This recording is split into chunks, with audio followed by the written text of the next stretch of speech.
I am all right. I hope you are. Good. This hearing will now come to order. Good morning and welcome to today's hearing entitled Building a Science of Economics for the Real World. I know that economists must think that politicians are impossible to please. Harry Truman complained that he wanted a one-handed economist, and now we're complaining that we got very confident, unequivocal economic advice in the last decade or so, but that one-handed advice proved to be wrong. Unemployment is hovering at just under 10%, more than 16% when you include the folks who have given up looking for work or who are working part-time when they really want a full-time job. Banks have cash but aren't lending. The Federal Reserve can't lower interest rates anymore without paying banks to take the money. There's worried talk of a deflationary spiral like the one that's dogged Japan for almost 2 decades now, and arguments about whether it is better to stimulate the economy or cut the deficit appear backed more by ideology, almost theology, gut feeling, and election year politics than by any evidence and honest analysis. It would be great to have some reliable guidance to lead us out of this mess, but what we thought was authoritative guidance failed to see the mess coming and may actually have helped create the mess to begin with. The expert models of finance and the economy led to risk-taking at our largest financial firms and failed to warn leading economic policymakers that doom lurked in the housing market.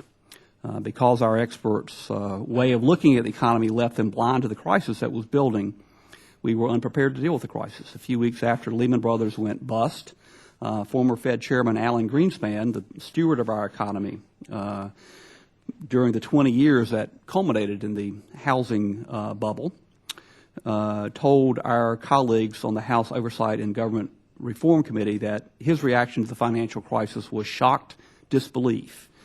He had found a flaw, as he put it, in the model that he perceived to be the critical functioning structure that defines how the world works.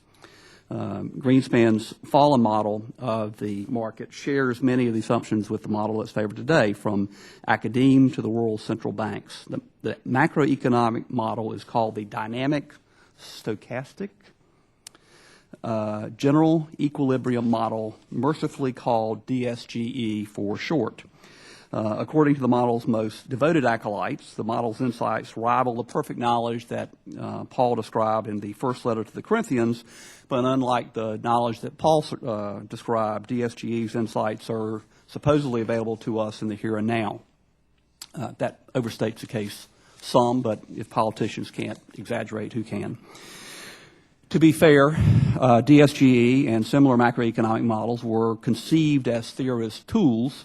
But why then do we continue to rely upon them for so many critical decisions, so much practical policy advice? And what has caused them to become and to stay so firmly entrenched? And finally, the most important question of all, how do we get out of the mess we're in? What economic models, what tools are at our disposal to give us useful advice to deal with our urgent economic problems? If this approach to economics is useless for the purposes of advising policymakers to lead to better economic outcomes, what are we getting out of the economic research we fund through NSF? Besides raising these questions about the dominant model, we plan to have a look at the competition. What kinds of alternative models exist, and do we need to generate more still? Should we be using a variety of models in concert rather than relying on only one model or one kind of model, much the way meteorologists use a variety of models? Should the federal government use its funding of economic science to encourage the development of those alternative approaches? We do have a very distinguished panel today to help us consider these issues. Dr. Robert Solow will tell us what is in the DSGE model, where it parts from the realities of the world, and what kind of advice it tends to deliver. Dr. Solow very modestly is not wearing today for this hearing his Nobel medallion. Dr. Sidney Winter will talk about the economic realities that DSGE and its macroeconomic cousins fail to take into account and about how to look for policy advice when there are important features of the economy that don't lend themselves to modeling. Dr. Scott Page will provide a glimpse of a new form of model that advanced computing power has made possible, the agent-based model, and make a case for the use of many and varied models. Dr. David Colander will explain why DSGE has achieved such a monopoly and outline a plan designed to open the floor to broader spectrum of ideas. And Dr. V.V. Chari will state that while DSGE models are definitely capable of improvement, many of the criticisms leveled against them are inaccurate, and in any case, there is no other game in town. And I note that Dr. Chari is a minority witness and is a very useful addition to this panel today. I yield back my time. Actually, I had no time to yield back, and I now recognize the ranking member, Dr. Broun, for his opening statement. Thank you, Mr. Chairman. Let me welcome the witnesses today, and I greatly appreciate y'all being here with us. Today's hearing on macroeconomic modeling continues this committee's work on the role of science in economics. Not surprisingly, several of the topics addressed at our previous two hearings are also relevant today as we discuss macroeconomic modeling. Understanding the purpose and limitations of models is just as important in macroeconomic models as it is in financial risk modeling. In general, modeling is also a theme this committee has addressed several times in the past, whether it is in regard to climate change, chemical exposures, pandemics, determining spacecraft survivability, or attempting to value complex financial instruments. Models are only as good as the data and assumptions that go into them. Ultimately, decisions have to be made based on a number of variables, which should include scientific models, but certainly not exclusively. As a witness as a previous hearing stated, quote, "Science describes, it does not prescribe," unquote. No model will ever relieve a banker, trader, risk manager, or policymaker of the responsibility of making difficult decisions. This committee struggles enough with the complexities of modeling, risk assessment, and risk management regarding the physical sciences. Attempting to adapt these concepts to economics is even more complex. Despite the attempts of many to develop a scientific panacea for informing economic decisions, models are only a tool employed by decision makers and economists. They add another layer of insight, but they are not crystal balls. Appreciating this complexity and understanding the limitation and intended purpose of economic models is just as important as what the models tell us. We have an esteemed panel of witnesses here today who will discuss the appropriate roles and limitations of models such as the dynamic stochastic general equilibrium DSG model. Mr. Chairman, maybe they'll explain why they picked such a name, but I look forward to their to y'all's testimony, and I yield back the balance of my time. Thank you. The reason I said it out loud was that we would all be forgiven of that and could all just say DSGE going forward. I now ask unanimous consent that all additional opening statements submitted by members will be included in the record. Without objection, so ordered. It is now my pleasure to introduce our witnesses. Dr. Robert Solow is Institute Professor Emeritus at MIT, where he's been a professor of economics since 1949, and is currently Foundation Scholar at the Russell Sage Foundation, as well as the President of the Cournot Center for Economic Studies. I had more about you, sir. Dr. Solow did receive the Nobel Prize for Economics, as I mentioned earlier, in 1987, the National Medal of the Sciences in 1999. He was a member of the National Academy of Science. Dr. Solow was the chairman of the board of the Federal Reserve Bank of Boston for 3 years.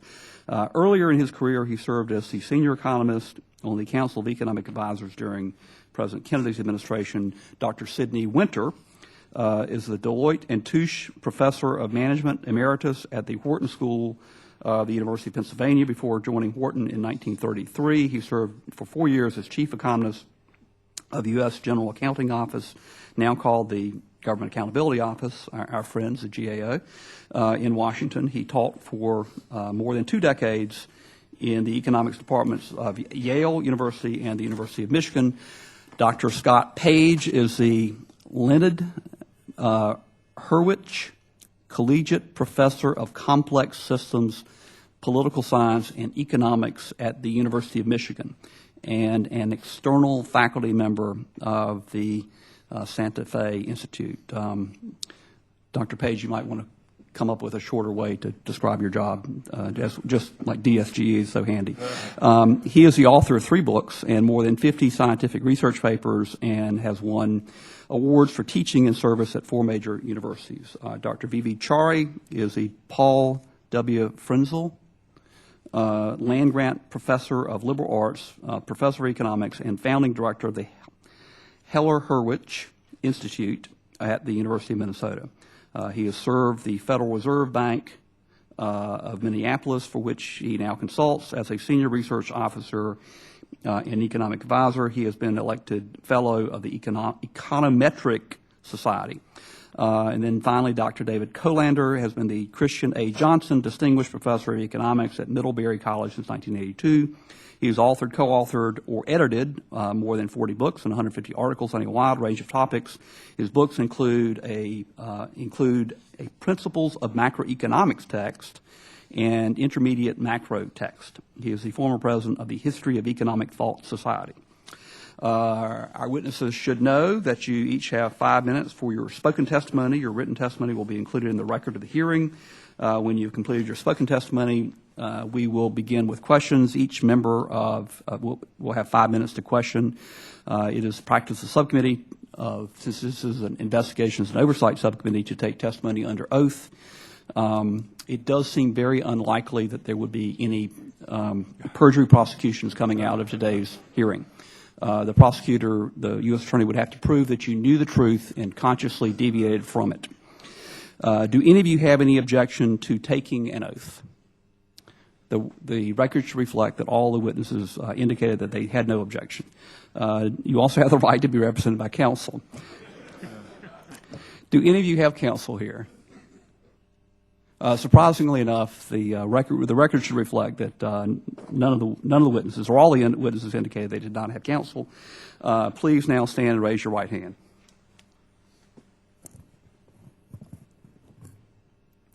Do you swear to tell the truth and nothing but the truth? The record should reflect that all the witnesses did take the oath. We will now start with Dr. Robert Solow. Dr. Solow, you are recognized for 5 minutes. I think you may need to turn on is your microphone on? Well, I started by thanking you and Dr. Broun for inviting me to this hearing.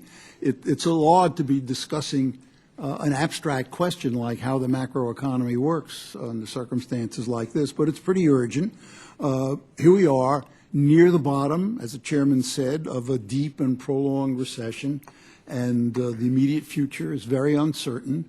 We're in desperate need of jobs, and the approach to macroeconomics that dominates the elite universities of the country and many central banks and other influential policy circles, that approach seems to have essentially nothing to say about the problem. It doesn't offer any guidance or insight, and it really seems to have nothing useful to say. And my goal in the next few minutes is to try to explain why it has failed and is sort of intrinsically bound to fail. But before I go on, there's something preliminary that I want to make clear. I am generally a quite traditional mainstream economist. I think that the body of economic analysis that we've built up over the years and teach to our students is pretty good. There's no need to overturn it in any wholesale way, and there's no acceptable suggestions for doing that. It goes without saying that there are big gaps in our understanding of the economy, and there are plenty of things we know that ain't true. That's almost inevitable. The national economy is a fearfully complex thing, and it's changing all the time, so there's no chance that anyone is ever going to get it right once and for all. So it's all the more important to catch foolishness when you see it. When it comes to things as important as macroeconomics, I think that every proposition has to pass a smell test. Does it really make sense? And I don't think that the currently popular DSGE models, I can say dynamic stochastic general equilibrium without a lapse. I don't think that those models pass the smell test.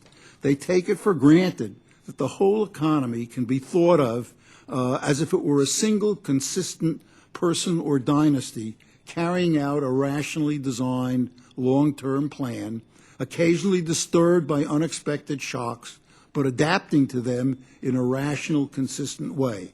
I don't think that that picture passes the smell test. And the protagonists of this idea make a claim to respectability by asserting that it's founded on what we know about microeconomic behavior, but I really think that this claim is generally phony. The advocates believe what they say, there's no doubt, but they seem to have stopped sniffing or to have lost their sense of smell altogether.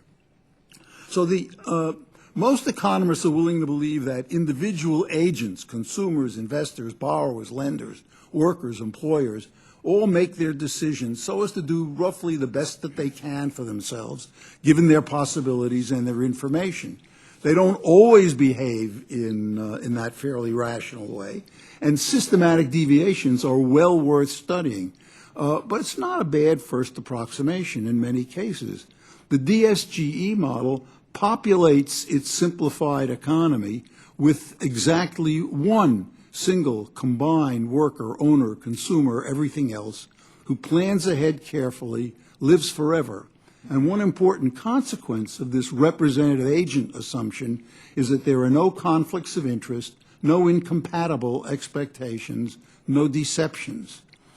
This all-purpose decision maker essentially runs the economy according to its own preferences. Not directly, of course. The economy has to operate through generally well-behaved markets and prices, under pressure from skeptics and from the need to deal with actual data. DSGE modelers have worked hard to allow for various market frictions and imperfections like rigid prices and wages, asymmetries of information, time lags, and so on. This is all to the good, and they have done very good work. But the basic story always treats the whole economy as if it were like a person trying consciously and rationally to do the best it can on behalf of the representative agent given its circumstances. This cannot be an adequate description of a national economy, which is pretty conspicuously not pursuing a consistent goal. A thoughtful person faced with that economic policy based on that kind of idea might reasonably wonder what planet he or she is on. Most obvious example is that the DSGE story has no real room for unemployment of the kind we see most of the time, and especially now. Unemployment that's pure waste. There are competent workers willing to work at the prevailing wage or even a bit less, but the potential job is stymied by a market failure. The economy is simply unable to organize a win-win situation that's apparently there for the taking. This sort of outcome is incompatible with the notion that the economy is in rational pursuit of an intelligible goal. The only way that DSGE and related models can cope with unemployment is to make it somehow voluntary, a choice of current leisure, or a desire to retain flexibility for the future, or something like that. But that's exactly the sort of explanation that does not pass the smell test.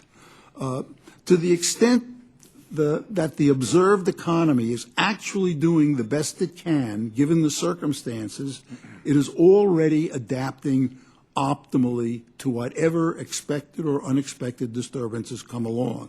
It cannot do better.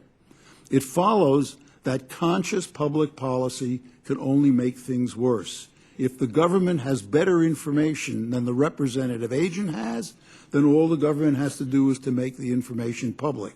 If prices are imperfectly flexible, then the government can make them more flexible by attacking monopolies and weakening unions. And actually, even that proposition is dubious on its own.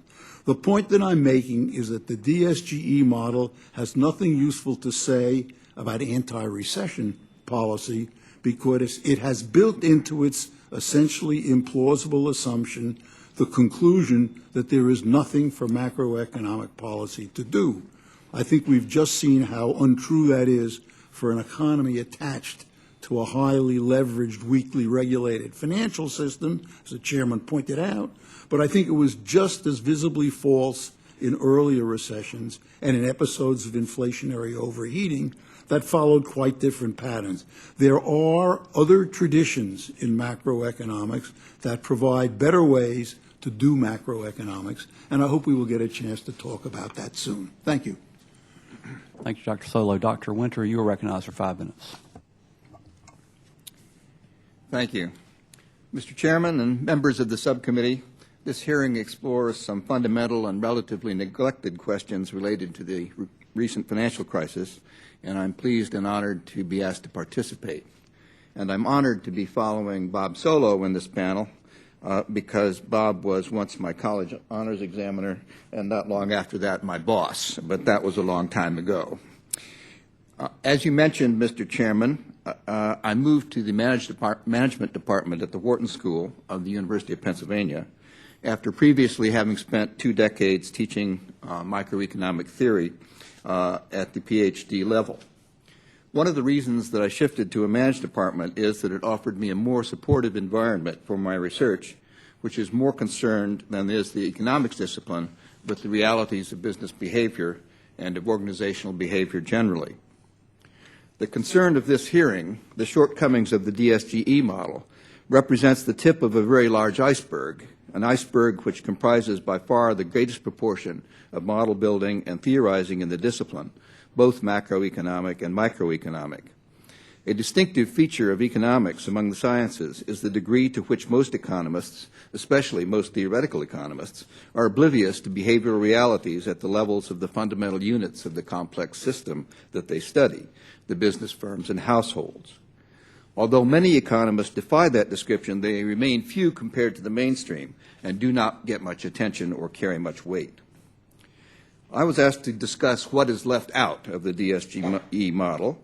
All theories must, of course, leave out almost everything, since the point of theory is to simplify reality in a way that tells the truth while not aspiring to tell the whole truth. But DSGE is an extreme example of the tendency to analyze hyper-stylized versions of economic problems, thereby denying or suppressing quite observable and verifiable realities. If improving the model is the problem, the challenge is to identify specific causal mechanisms in reality that should be in the model but are now excluded. However, in my view, improving the model is not the only thing that deserves attention. We should really be talking about how to organize ourselves to meet the real needs for economic policy guidance, initially leaving open the questions about models and empirical inquiry.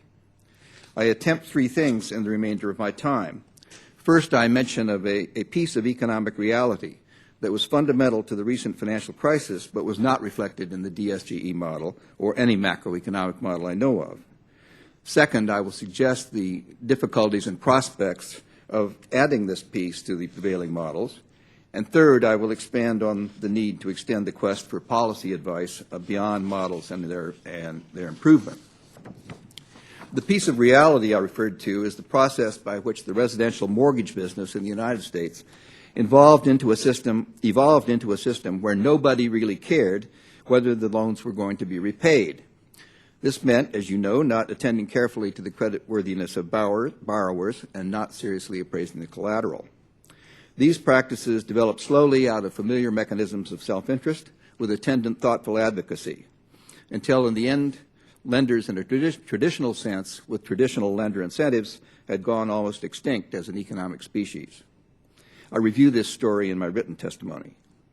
This is a pretty shocking thing in an economy in which self-interest is regarded as a fundamental and generally constructive guiding force. It may be particularly shocking to economic theorists, because it beautifully illustrates a type of behavioral reality that most theorists tend to deny, since it seems sharply at odds with conventional oversimplified images of economic rationality. What? Lenders didn't care about loan repayment? Most theorists would be so sure that couldn't happen that they wouldn't bother to check. While there were other contributing factors, if you ask what distinguished this event from other economic crises, it becomes clear that residential mortgages and the business practices related to them were central to this crisis and to where the bailout money went. Without the mortgage-related practices, there might still have been a crisis at some point, but it would not have been much like the financial crisis of 2008, and it might have been a lot less severe. So was this episode something that macroeconomic theory could or should make room for? These are all major macroeconomic events, and they have a clear basis in long-sustained patterns of economic behavior among private sector actors. So there might be a presumption that the causal mechanisms do belong in the model. Yet it is hard to imagine that much of the story of mortgage market evolution is eligible for inclusion in macroeconomic theory as we conventionally understand it. The mortgage market is by itself far more complex than the DSGE model represents the whole economy to be.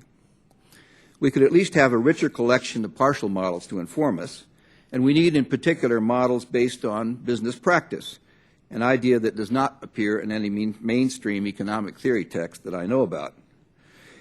Other keywords to look for would include habit, organizational routines, organizational capabilities, business systems, business processes. They are all very much a part of the reality, and they can produce social outcomes very different from those anticipated in standard theory, and they are all absent from the textbooks. This is probably because they are all in some ways at odds with the theorist's assumption that businesses reliably get the right answer to the problems that they faced. Finally, I'll return to my suggestion that we may need to look beyond the models and the theories to find the kinds of adjustments that are needed and appropriate, given the very large social stakes in macroeconomic problems. New research initiatives are needed in the regulatory agencies as well as in academia. Most fundamentally, we need to make sure that adequate intellectual resources are applied to the task of understanding what is happening in the economy, as opposed to what is happening in the models. Those seeking that understanding must draw on the valuable body of knowledge that mainstream economics has accumulated, but also on much broader sources. Historical perspective is particularly important. In the domain of modeling, we need more models that seek to capture systematic behavioral tendencies as they are, and then assess the implied outcomes in terms of the service to private and social interests, rather than committing fully to the right answer framework from the very start. Thank you, Mr. Chairman, and thank you for your attention. Thank you, Dr. Winter. Dr. Page, you recognize for 5 minutes. Thank you, Mr. Chairman. Thank you for the committee for this opportunity to come and speak. As mentioned, I'm a professor of complex systems at the University of Michigan and the Santa Fe Institute. Complex systems is probably unfamiliar to many of you, so I'm going to begin with a simple definition, if I may. Complex systems consist of diverse, connected, interdependent, and adaptive actors who collectively produce phenomena that are difficult to explain or predict. So given this definition, an economy, traffic on the Beltway, or even the stuff that goes on inside the Beltway, right, is going to be classified as complex. In my comments today, I want to describe the benefits of having a variety of models when trying to understand a complex system. And then I'm going to show how complex systems models themselves have an ability to generate insights that are going to be of interest to this committee, including the pace of innovation and market crashes. So let me talk for a minute about the success of models as predictors. Models have proven almost, as Dr. Broun mentioned, almost unbelievably accurate in predicting some physical phenomena, such as the patterns in which planets orbit the sun. Yet, as we all know, models have proven less adept at predicting the economy. And that's because the economy is complex. The solar system is complicated. It's got lots of connected parts.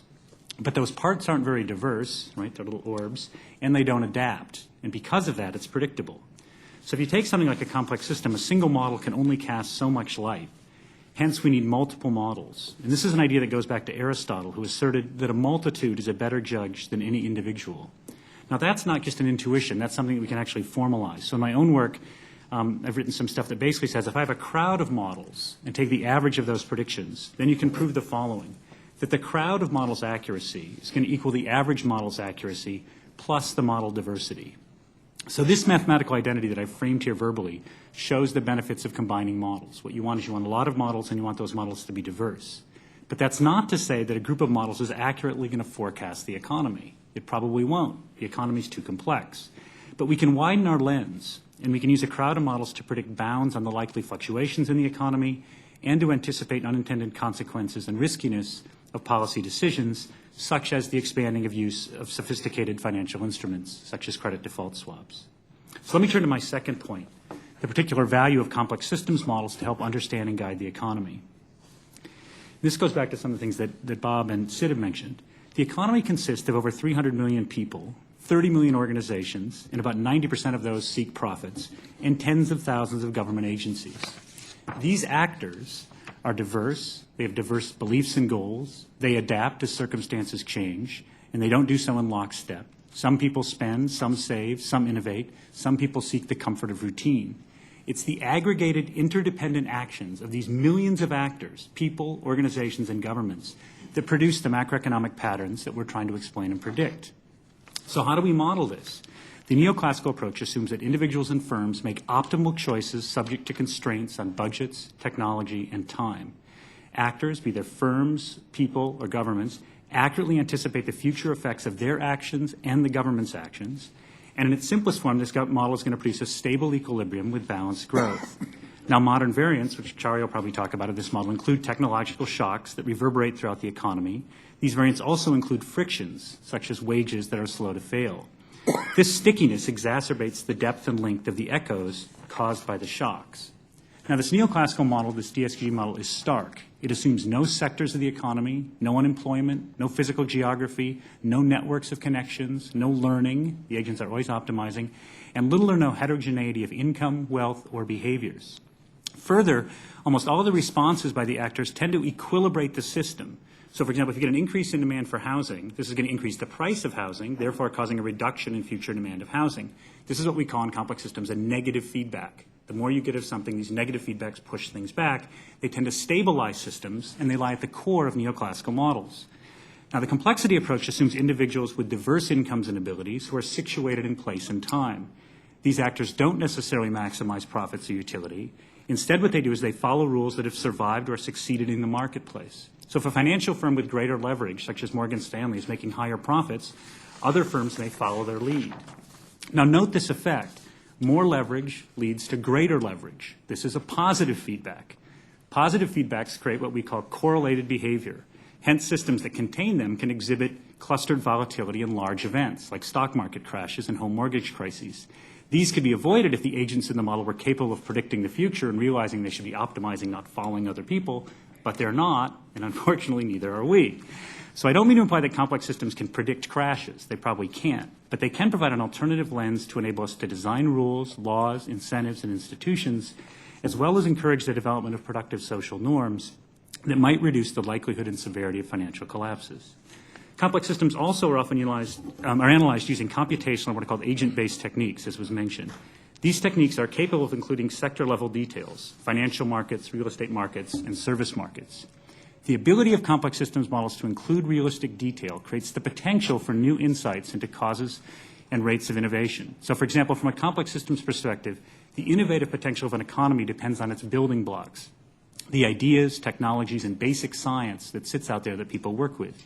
So innovation comes about by combining and recombining those building blocks. Lest I make agent-based models seem like a panacea, I should add a word of warning. A model that contains too much detail can be as perplexing as the real world it was built to explain. Models should only include so much detail as necessary and no more. So it's an open question what necessary detail should be included in models of the economy, but I believe that the financial sector, unemployment, and heterogeneous consumers probably fit the bill. So to sum up, our goal is to understand an economy that's increasing in complexity. The neoclassical approach emphasizes optimization in the face of constraints. The complex systems paradigm emphasizes diversity, networks, interdependencies, positive as well as negative, and adaptation. So let me conclude with my first point. For a non-complex system, we can use single models. We can, for example, just multiply an object's mass by its acceleration and get a really good approximation of force. But if we have a complex system like an economy, no one model will likely work. We need a crowd. We actually need a crowd of diverse models. I thank you for this opportunity to speak to the committee. Thank you, Dr. Page. Dr. Chari, you are recognized for 5 minutes. Thank you, Mr. Chairman. It's an honor and a privilege to testify before this committee. Let me begin with a disclaimer. Nothing I say here should be construed as reflecting the views of the Federal Reserve Bank of Minneapolis or the Federal Reserve System. I want to make 3 points in this testimony.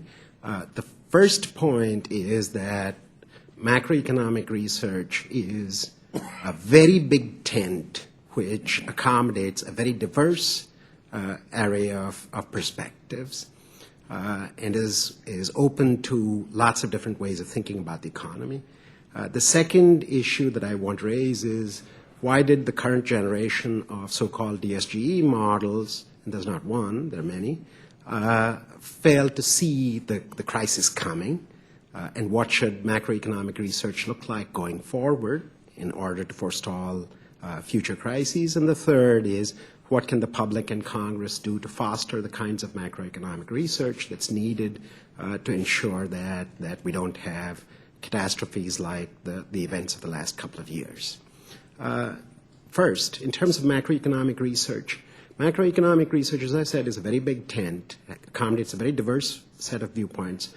There's a shared language and a shared methodology, but not necessarily a shared substance in terms of policy issues. This openness and flexibility is best summarized by an aphorism that macroeconomists often use. If you have an interesting and a coherent story to tell, you can do so within a DSGE model. If you cannot, it probably is incoherent. Now, macroeconomic research has changed a lot in the last 25 years, and I want to emphasize the nature of that change, and I believe that much of that change constitutes progress. The state-of-the-art DSGE model in, say, 1982 had a representative agent, no unemployment, no financial factors, no sticky prices and wages, no crises, no role for government. What do the state-of-the-art DSGE models of today look like? They have heterogeneity, all kinds of heterogeneity arising from income fluctuations, unemployment, and the like. They have unemployment. They do have financial factors. They have sticky prices and wages. They have crises, and they have a role for government. Given the limited amount of time, let me talk about financial factors. The best way of thinking about the important developments in theorizing about financial factors is to think about the career and accomplishments of Ben Bernanke. Now, the way I've often heard this statement summarized is academic macroeconomists who are interested and active in policy routinely write down models with no role for financial factors. Nothing could be further from the truth. Ben devoted his career to developing such models. Was he a bit player, a heterodox person way outside on the sidelines of modern macroeconomics? No, he was chairman of Princeton's economics department. He was right at the center, at the heart of macroeconomic debate and issues and improving models. Second, let me talk about crises. Now, our brothers and sisters in international macroeconomics who study the economies of other countries have, for the last decade or more, been routinely developing DSGE models, quantitative DSGE models with crises. Why? Because they've been studying countries that have been routinely buffeted by these kinds of crises, so it's natural for them to study them. How about role for the government? Carrican and Wallace in the late 70s emphasized that deposit insurance, together with government bailouts possibly, creates strong private incentives for excessive risk-taking. And they emphasized the importance of government regulation in order to prevent these incentives for excessive risk-taking from going overboard. So macro models are very different from what they were. They can analyze a wide variety of policies. They are being used, particularly by central banks, to guide monetary policy. They have been used in policy circles to analyze questions of fundamental tax reform, Social Security reform, and I believe they can and should be used for other policies and questions. But all is not fine and dandy. Clearly, this class of models failed to see the crisis coming. Why? I offer 3 reasons. First, any model has got to be disciplined by historical data. That's a necessity. Now, modelers of the U.S. economy naturally tend to focus on the experience of the last 60 years, particularly of the U.S. What has the experience of the last 60 years been? Well, relative especially to other countries, it's been remarkably stable, except for the recent crisis. And so in that sense, those kinds of models naturally tended to de-emphasize these kinds of financial crises. The sad thing about this is that, as I said, there were people in international macro writing down models, quantitative DSGE models of crises. What should we have done? We should have incorporated their insights. Why did we not? It's natural. Whenever I read a paper about, say, Argentina, I'm tempted to say, oh, well, that's Argentina. We're the U.S. It can't happen here. What we have learned is it can happen here, and it's clear going forward that we need to incorporate those kinds of insights. It's clear going forward we need to incorporate the insights from the banking and deposit insurance literature on incentives to take on excessive risk. Those are elements that were thought unimportant. They clearly are not unimportant. They are within our toolkit and can be used. Final issue, what, if anything at all, can the public and Congress do about this? It's useful to put some numbers on the table here. NSF funding for economics overall is roughly $27 million. $2.6 million of that goes to the PSID, a very worthwhile activity. About 10% of the remainder goes to fund, in my judgment, my estimation, macroeconomic research. So we're talking about $2.5 million. Now, compare $2.5 million with the NSF's budget of roughly $7 billion and an overall basic research budget for the federal government of the order of about $30 billion. And so we're talking about less than peanuts. We're talking about a tiny amount of money. Now, would investing additional resources in macroeconomic research of the kind that's being practiced in the best universities and the best research departments across the nation add substantially to our welfare? In my judgment, yes. All we have to do is reduce the probability of the next crisis by 1/100%. And if we quadrupled the amount of resources to NSF's macroeconomics research program, it would pay for itself tenfold. That's the kind of return that we're talking about. Now, can that return be realized? Not for sure. No one can offer guarantees, but I think that the odds are that we've got a bunch of really smart people, capable people, who are open to diverse ideas. They can do it. So let me conclude by trying to summarize the three basic messages. First is a message to critics. These are not your father's models. These models are very different from the descriptions that critics often offer of these kinds of models. And so it's not helpful to advance the debate on the future of modern macro by caricaturing models from a generation ago. Message to my fellow researchers, yes, the United States is not Argentina, but we have a lot to learn from the experiences of other countries. Third, the message to public and Congress is that macroeconomic research of the kind that's being practiced at leading departments offers a very gigantic bang for the buck. Thank you. Thank you, Dr. Chari. Dr. Colander, you're recognized for 5 minutes. Thank you very much for this opportunity to testify. I'm known in the economics profession as the economics court jester. Because I'm the person who says what everyone knows, but everyone knows better than to say in polite company. As a court jester, I see it appropriate to start my testimony with a well-known joke, a variation of a well-known joke. It begins with a congressman walking home late at night. He notices an economist searching under the lamppost for his keys. Recognizing that the economist is a potential voter, he stops to help. After searching a while without luck, he asks the economist where he lost his keys. The economist points over into the dark abyss. The congressman asks incredulously, then why the heck are you searching here? To which the economist responds, this is where the light is. That well-known joke is told by critics of economists a lot because it captures economists' tendency to be highly mathematical and technical in their research. On the surface, searching where the light is clearly a stupid strategy. The obvious place to search is where you've lost the keys. However, that, in my view, is the wrong lesson to take from this joke. I would argue that for scientific research, the searching where the light is strategy is far from stupid. Where else but in the light can you reasonably search to find your key or to figure out in a scientific way what the system is? What is stupid if the person who's there searching thinks he's going to find the keys under the lamppost? Searching where the light is only makes good sense if the search is not to find the keys, that is to come up with practical policy recommendations based directly on models, but rather to expand theoretical knowledge, to understand the topography of the illuminated land and how that lighted topography relates to the topography of the dark, in the dark where the keys were lost. Most top economic theorists I talk to know that it is stupid to directly search for policy keys in the light. Then why do they often let people assume that's what they're doing? Because they believe that if they didn't appear to be doing so, they wouldn't get funding.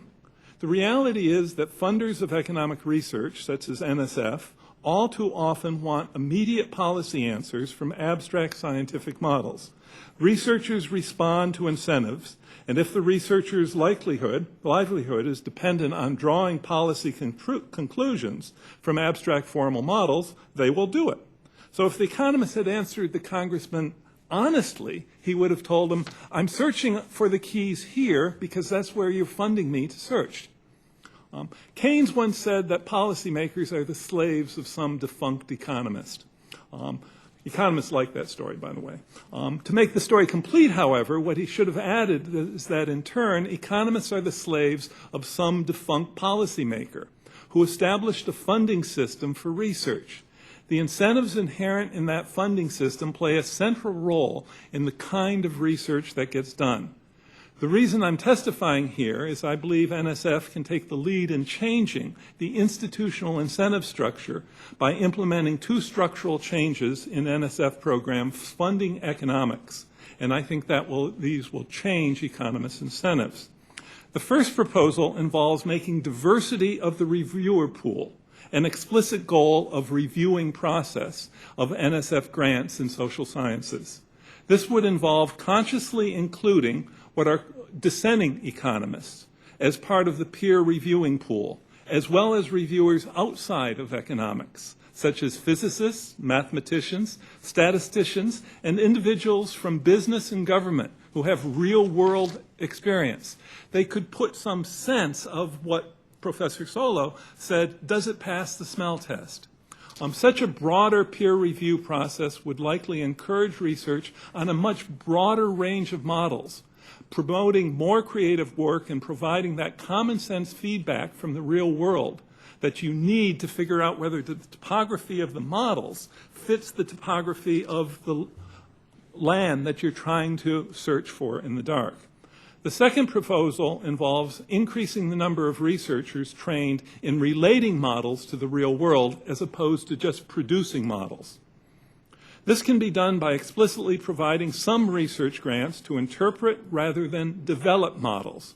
In a sense, what I'm suggesting is an applied science division of the National Science Foundation's economics component. This division would fund work on analyzing which of the many models are there being developed are appropriate for the real world. The applied science work would involve a quite different set of skills than the standard scientific economics research requires. It would require researchers to have a solid consumer's knowledge of economic theory and econometrics, but not necessarily a producer's knowledge of that. You often find that people can be fantastic at producing models, are not very good at interpreting them and relating them to the real world. And you can have more specialization than what we have. In addition, it would require a knowledge of institutions, methodology, and previous literature, as well as a sensibility of how the system works. And I think, there are definitely economists who have that. Ben Bernanke, I think, does. Alan Blinder. But interestingly, when they were at Princeton, they weren't the one teaching macro theory. And when I talked to students there, when I taught there, they said, oh, we wouldn't take it from him. That wouldn't prepare us to write articles. So they were taught undergraduates as opposed to the graduates.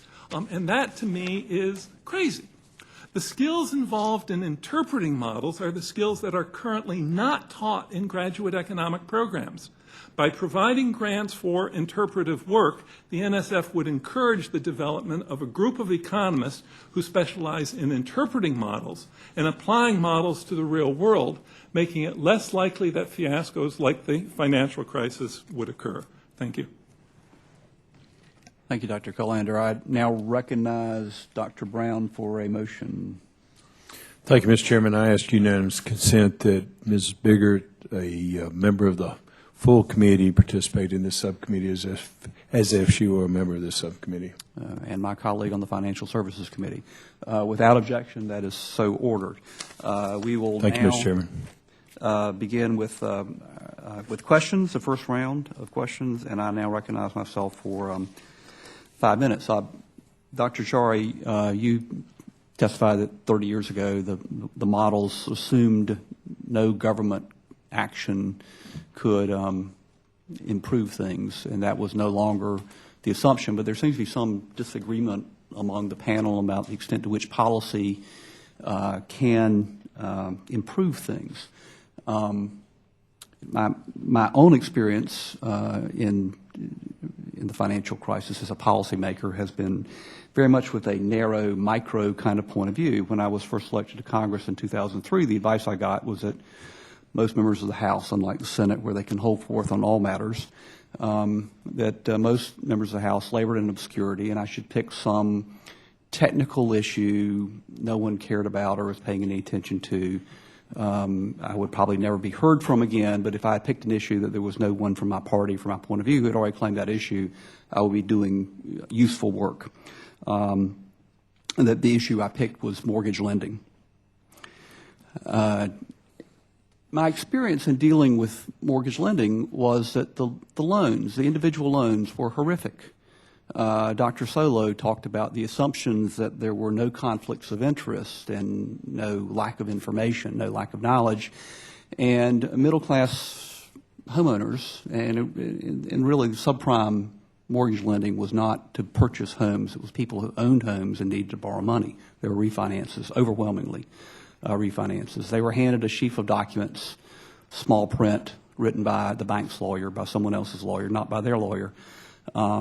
And they were getting advice from a mortgage broker who was actually being paid by the lender in addition to what they're being paid by the borrower, and were getting paid more by the lender the worse the loans were for the borrower.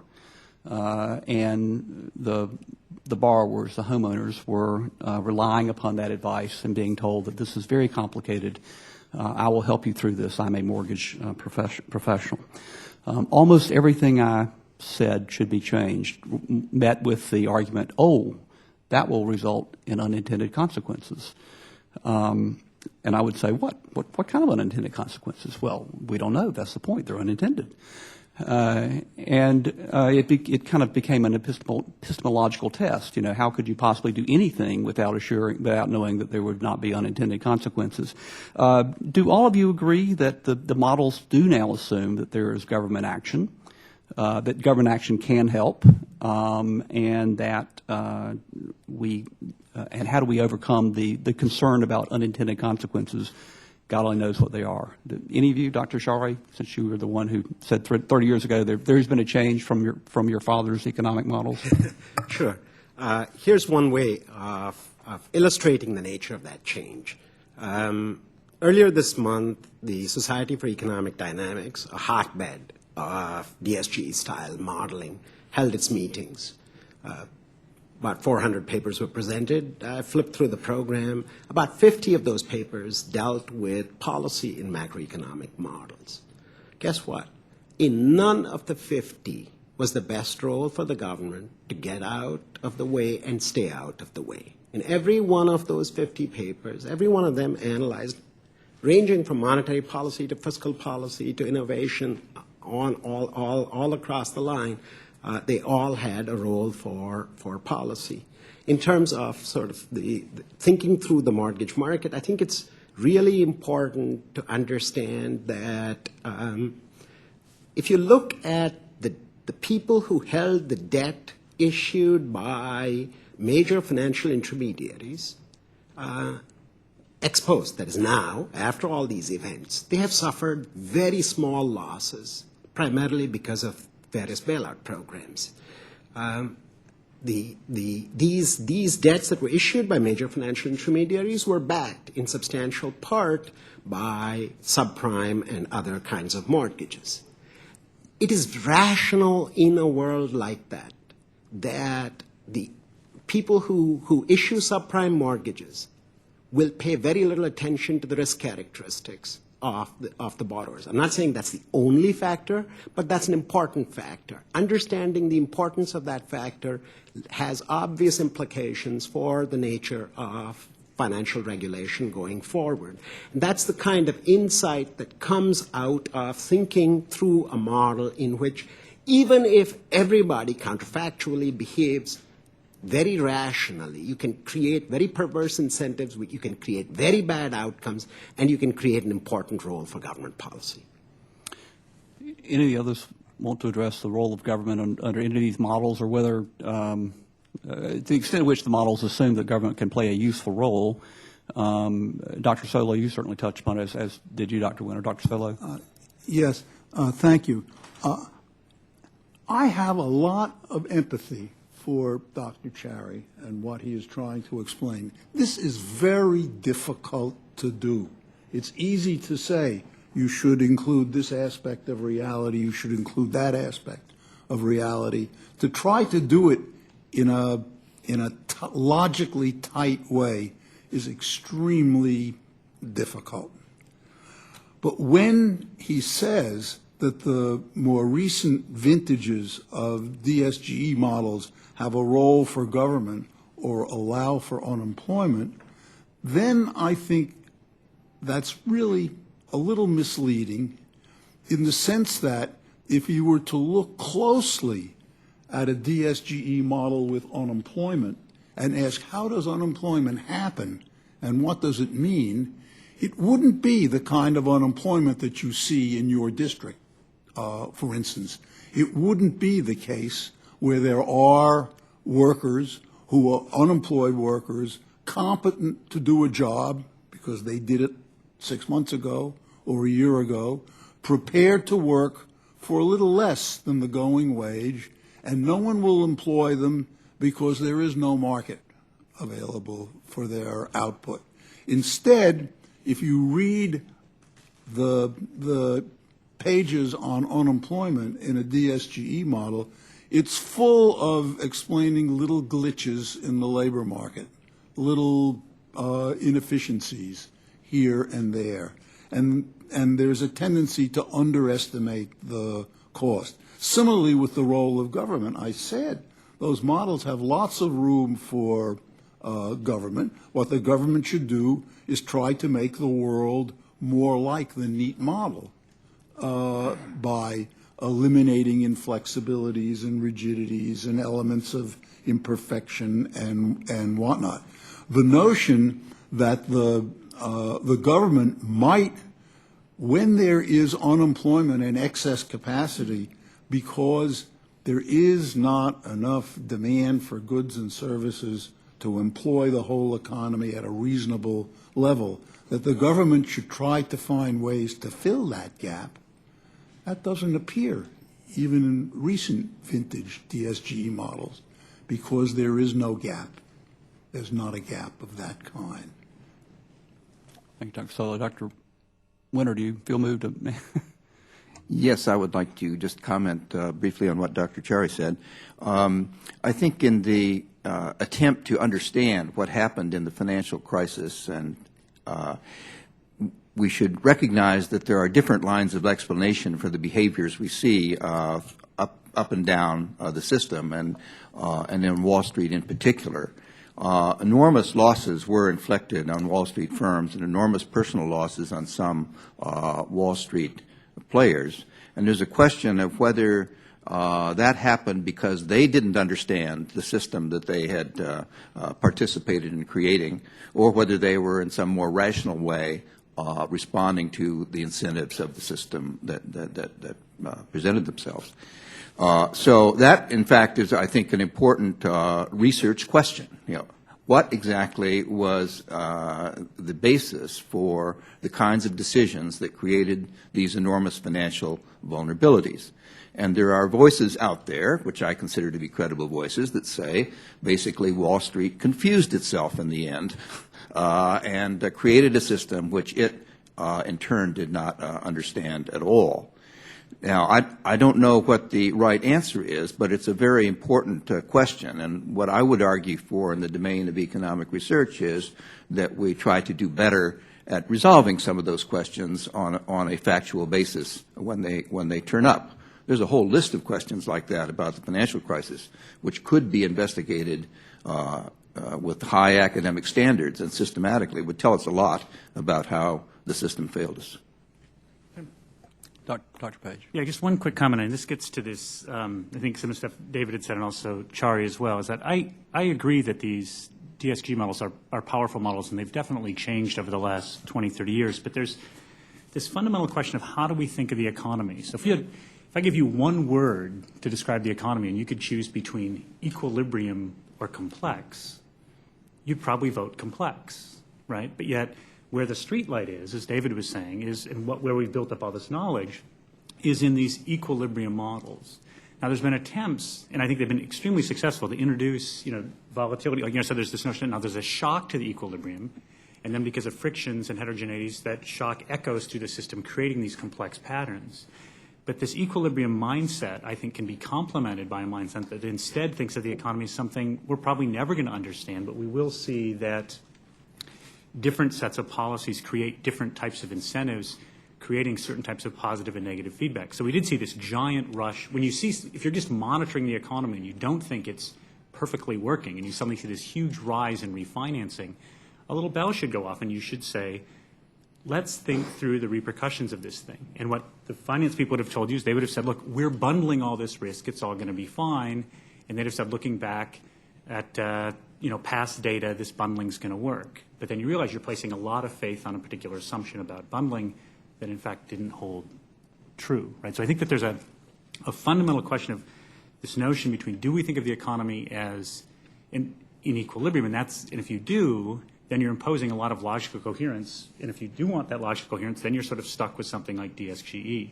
There's an alternative approach, which is based more on sort of complexity theory, which is not as advanced, which thinks of the economy constantly in flux. And one of the things that's been great about the NSF, I should say, is they've funded a lot of this very exploratory research into complex systems, right, to try and create alternative models of the economy.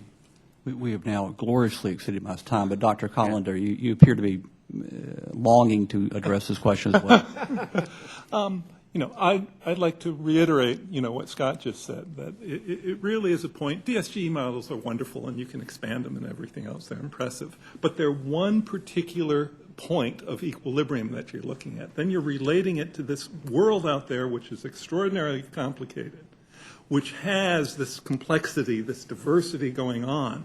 And yes, you can squeeze and push these DSGE models to make them to explain things.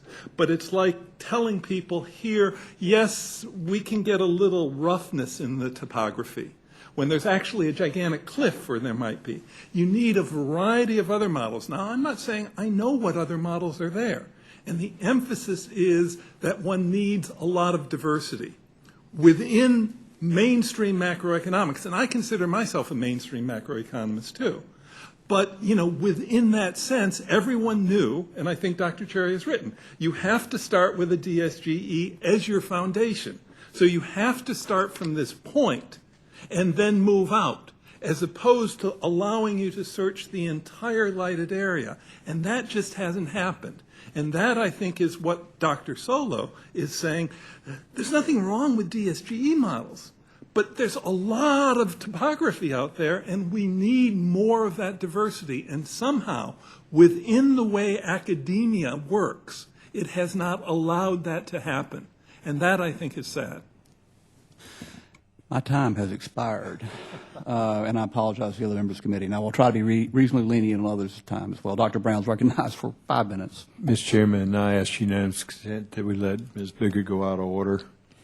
Without objection. Thank you so much, Mr. Chairman and Ranking Member Brown. I had to come to this committee because Dr. Solow was here, and I just wanted to say that he is my hero. I have been a longtime member of the Science Committee and a strong proponent of research and development. And so I've frequently, probably very frequently, reminded my colleagues of the importance of research and development, the scientific and technological investments in the future of our economic competitiveness and security. So one of the ways that I've done this is always to remind them that science-driven technologies accounted for more than 50% of the growth of the U.S. economy in the last half century, and this was a quote that I always used from Dr. Solow, so I really appreciate being there. And all of you, this has been a very interesting discussion. So maybe just, and I hope I'm not straying off of the subject too much, but I'd like to ask Dr. Solow about the factors that you see contributing to the U.S. growth in the first half of this century, and do you believe that scientific and technological investments will continue to contribute at the same level now that we are in another century? Thank you. I don't know how a hero is supposed to respond. I just think before I taught at MIT, I was a technical sergeant in the U.S. Army, and if you just call me Sarge, I'll settle for that. That's the way I spent my youth. I do think that science and technology. First of all, let me say, I don't believe that the current crisis and the long recession will fundamentally impair the long-run growth potential of the U.S. economy, although it's going to take a long time to shake off those effects. But they remain there because, just as you said, the basic sources of that growth are in innovation of various kinds. What I think may have changed for the longer run is where in the economy that innovation takes place. We may have suffered from an excessive innovation in the financial services sector of the economy. I loved Paul Volcker's remark that the best financial engineering innovation of all was the ATM machine. But I think, for instance, that we need, and the committee possibly ought to think, that if from now on, I suspect to be true, that the weight of the service sector in our economy is permanently bigger than it was in the first half of the 20th century, or even in the second half of the 20th century. What does that say for the character of innovation that can affect the economy? I used to tell students and others that services are just like goods, the only difference being you can't inventory a service. I can't get 3 haircuts so that I don't have to go back again. But there may be differences in the way, in the kinds of science, and the kinds of innovation that generate productivity in the service sector. There may be differences in the reception that service sector firms can give to technological innovation. And I think that's a good subject for the Committee on Science and Technology to pursue. I have no doubt that those potentialities for long-run growth of productivity are still there.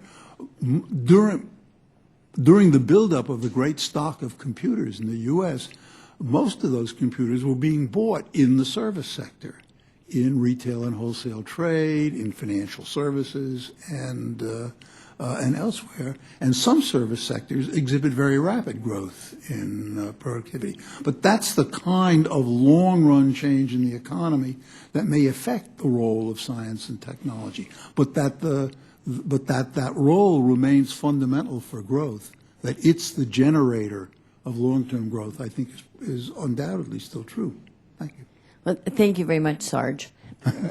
Now I have to return to the financial services where there's another hearing going on that I'm due to be there. Thank you very much. And thank you again for your indulgence. Thank you, Ms. Biggert. I now recognize Ms. Dowkemper for 5 minutes. Thank you, Mr. Chairman, and thank you all for your testimony today. It's a fascinating subject as we move forward. I'm a new member of Congress, so it's been truly a fascinating time to join this wonderful body, and I appreciate all of your expertise. I wanted to ask you, I come from northwestern Pennsylvania, so an area actually that's been suffering economically for a long time. But the nation's current number of long-term unemployed is estimated 6.8 million jobless, certainly a number that we've never seen before. So what do macroeconomics or any field or subfield have to say about the effects of the economy of this extended unemployment, of extending unemployment benefits for these people versus just simply letting them fall off the rolls? And I don't know who might like to address that. Anybody particularly? Dr. Winter? Or no, I don't know. Maybe not. Maybe Dr. Chari, who would like to? Whoever would like to.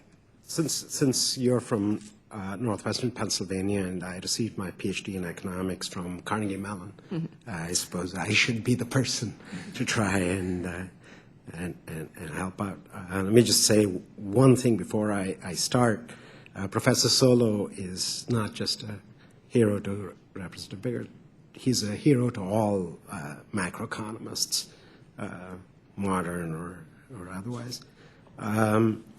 So the kinds of models of unemployment that people have written down, most notably kinds of models that Mortenson and Dale Mortenson at Northwestern and Chris Pisidides at the London School of Economics have written down, and a whole bunch of other people have written down, emphasize the key trade-off. The trade-off is that we don't have very good insurance markets to protect people when they do get unemployed, and so therefore there's a role for government policy in providing unemployment compensation because those markets are missing. The trade-off is that providing unemployment benefits does tend to discourage people from looking as intensively for jobs. That's one effect. Second effect, which I think research has demonstrated is much more important, is that it tends to make them more unwilling to accept jobs when they do come up. And so that's the trade-off. Now, making this decision requires understanding the quantitative assessments of those kinds of trade-offs. Those quantitative assessments suggest that in times of relative prosperity, Congress has sensibly decided to not to extend unemployment benefits for too long. In times of greater difficulty, Congress has done it. So we have models that give us numbers. I don't have them immediately offhand, but we can certainly talk about it, and I can communicate those kinds of numbers.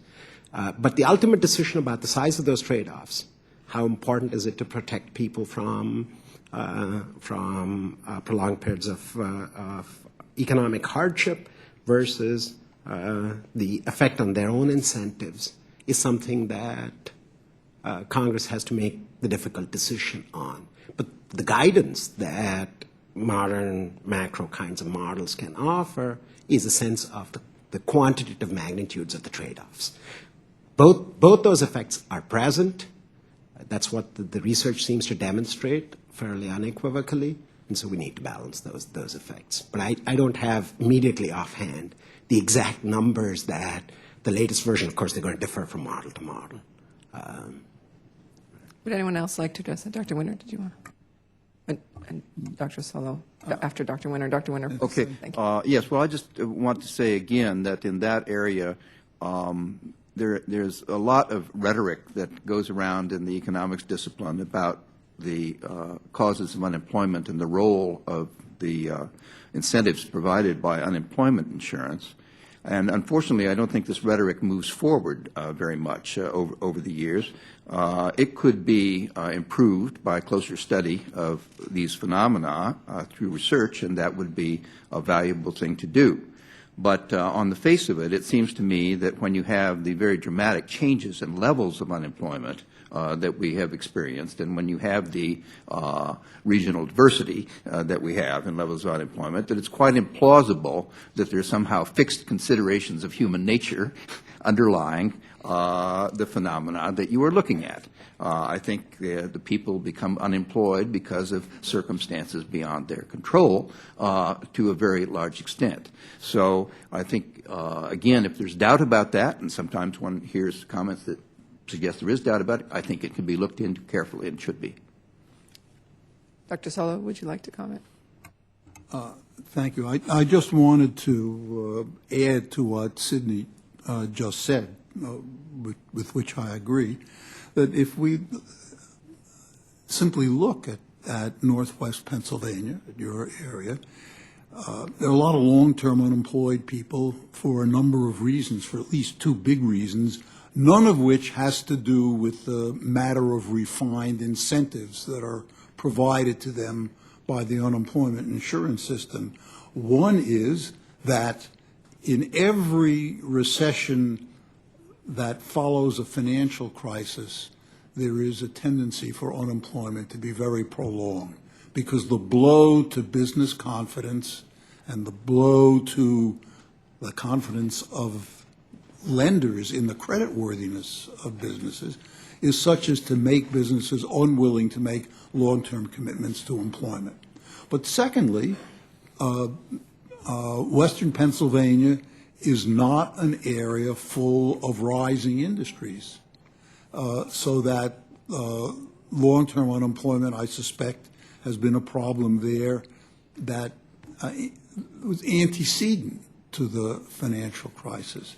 I think one has to ask, what are, in fact, and no simple model is going to do this for you. You have to ask, what are the possibilities for Northwest Pennsylvania or for any other particular region of the country? What are the development possibilities that are there? If there are development possibilities, those are the things to pursue.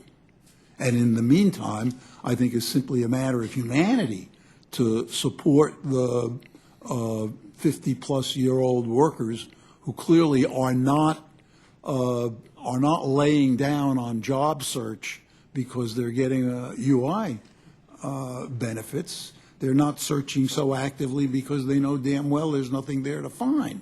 But one ought to focus, A, on the economic development of the region, and B, once that's in hand, or in the head at least, on preparing the labor force of the area for whatever kind of development seems promising. But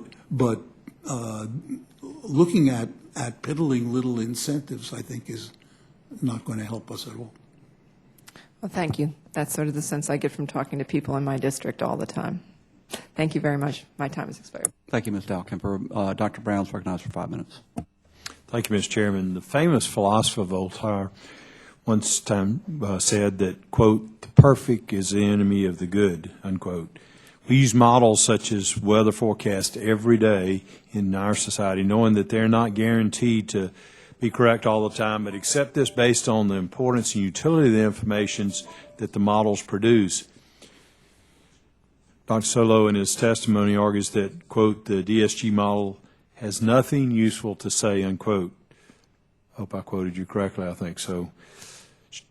Should the economists throw away the DSGE model approach outright, or cautiously use the model with understanding that there are limitations and shortcomings for the panel?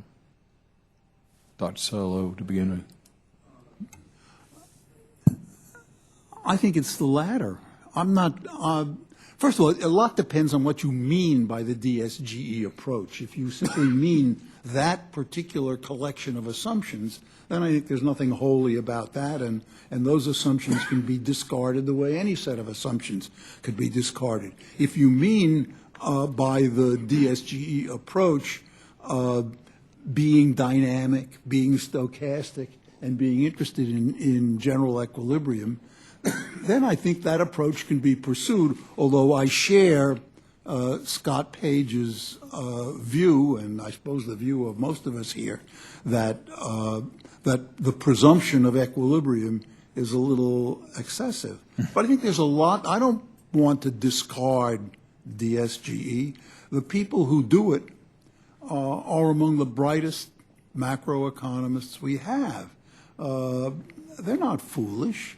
I do think that they're neatness freaks like me, and tend to be pushed by their neatness freakery into looking further at this.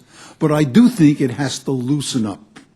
I do think that one wants to give up the representative agent presumption. I think one has to give up the devotion to equilibrium and keep the broader methodology. And in the course, let me just add one more thing. In the course of meeting criticisms from sourpusses like me and from the data, the DSGE people have made a lot of modifications, and in the course of doing that, they've done a lot of good work. I'd like to focus on that and give up some more of the more egregious assumptions. Chari, you want to comment? I think Professor Solow is exactly right. All the interesting policy questions inherently involve understanding the behavior of individuals who are confronted in making decisions that are inherently dynamic, in the sense that if I want to buy a refrigerator or a car, or if I'm a business person planning to invest in plant and equipment, I'm making a decision about incurring costs today in return for future benefits. Dynamics is essential to lots and lots of decisions. Stochastic, in the sense of handling uncertainty, as we all know, is central to decision-making. General equilibrium just means making sure that stuff adds up and things are consistent across the way. I don't know. These are innocuous terms. It's hard to, at a conceptual level, to disagree, to say, quite frankly, I don't know what the alternative is. There isn't any out there. Now, within the class of DSGE models, there are a bunch of assumptions that people have made. As I illustrated earlier, early generations made very stringent assumptions.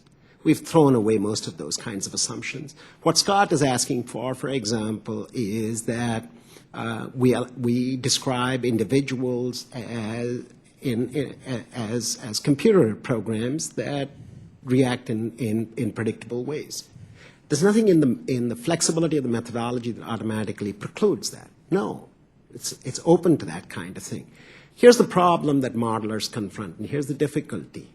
The difficulty is that every time we add another ingredient into the model, we want to try and make sure that it's disciplined in some fashion. That is, it is disciplined by historical evidence of the U.S., other countries, things like that. Both at the micro level and at the macro level. Absent that discipline, you just got a bunch of idle theorists, right, doing completely worthless stuff, right? And I'm an idle theorist too, so I'm all for idle theorists. But it's not the kind of stuff that is going to lead to fundamental improvements. So every time we add a complication to the model, we discipline that complication by focus on an additional piece of data. So, for example, early generations of these models had a representative agent. Modern generations have all kinds of heterogeneity. How do we discipline that heterogeneity? Well, we have data on the wealth of individuals, how the wealth of individuals evolves over time, how the cross-sectional distribution of income evolves over time. That's the kind of stuff that we use to discipline that kind of activity. Early versions didn't have sticky prices or wages. Thanks to important work that Pete Klenow, who was then at the Minneapolis Fed, did with Mark Bells, we now have disciplined, interesting ways of introducing sticky prices and sticky wages.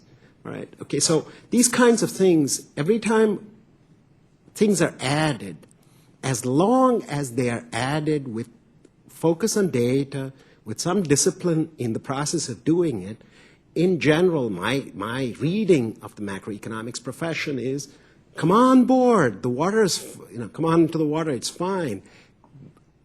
The main thing I complain about in my field is, it's amazing how few of us there are.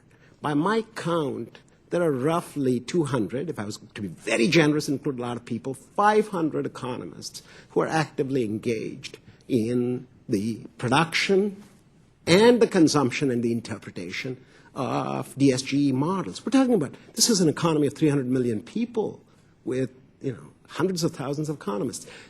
We're devoting a tiny fraction of our energy to this. Would we be better off if we could quadruple it? Absolutely. Would I be better off if I had 4 times as many students? Yes. What holds me back? I just don't have the money. I wish I did. Can I just follow up very quickly and say, I think that Chari's raising a really good point, and that there's been this push on these DSG models to include all sorts of things, including heterogeneity and stickiness and frictions and that sort of thing. And I think this relates to your opening comments as well about, studying climate change models. I mean, one thing I think we really need is we don't need one big model, because, every model is going to make mistakes, and one big model is just going to be really hard to understand, and it's going to screw up. What we need lots of models that each include different parts of things, and then we need people who have really sound judgment, who can say, okay, here's our 15 models of the economy. This one is really focusing on heterogeneity. This one's got lots of frictions. This one's got much greater sort of firm level detail, right, with sectors of the economy, and have all these models in play and then use sort of our judgment and our wisdom and sort of be willing to abandon the notion of stationarity, that the world next week is going to look like it looked the week before, and have a dialogue between those models to make good choices. I think when we lock into a single model, which I think we've done with climate change, and I think sometimes the Fed does, for political reasons. It makes a lot more sense to have the Federal Reserve Bank of Minneapolis or to have the IPCC say, this is what's going to happen, and that's silly, because it's going to be wrong. You're better off saying, here's a whole suite of models, and there's a lot of disagreement about it because this thing is complex. I think we just have to be willing to accept that. I think that's politically difficult to do because people want answers, right? My time's expired, but, Mr. Chairman, I would like to make a comment, if I may, is that these models are certainly interesting from a theoretical perspective, and you have different economic theories, whether it's Keynesian or supply side, et cetera. And as policymakers, unfortunately, we don't base the policies that we create, and administrations, both Republican and Democrat, try to do the best they can to use whatever tools that they have to try to make this country a better place. And I appreciate y'all's effort and what y'all are doing and trying to give us some modeling and give us some kind of idea about how to proceed. And unfortunately, I think Republicans and Democrats alike don't pay as much attention to unintended consequences of decision-making that we make. And hopefully, in this committee, Science Committee, we have all agreed that science can't create policy, but policy can be created based on scientific evidence and best evidence, and that's what I do as a physician. So I want to thank y'all. My time's run out, and I'll yield back. Thank you, Dr. Brown. Dr. Brown quoted a philosopher as saying that the enemy of the good is not the bad but the perfect, which is probably the most quoted quotation from a philosopher in Washington, but never with attribution. It was Voltaire, and what politician wants to admit to quoting from a French philosopher? Mr. Chairman, I want to remind you I just did. but not with attribution. Never with attribution. I do. We are seeing the President sign tomorrow a new financial reform bill that will include agencies with new duties, including the Consumer Financial Protection Bureau and a systemic risk council that is supposed to see systemic risk coming, although Alan Greenspan always thought that you could not recognize a bubble while you're in it. You could only recognize a bubble after it had burst. Obviously, we want to improve upon that and recognize bubbles as they are forming and not after they burst. Dr. Winter, what sort of research will those new regulatory agencies need, would you urge them to undertake to inform their decisions? And the problem illustrated in the history of the crisis is that the institutional arrangements of the economy, and particularly in the mortgage markets, changed quite dramatically over a period of some decades, and then rather rapidly in the final decade of the episode. And basically, the regulatory agencies were, to some extent, unaware of the extent of these changes, and did not have the capacity to try to estimate or understand what the implications of those changes would be.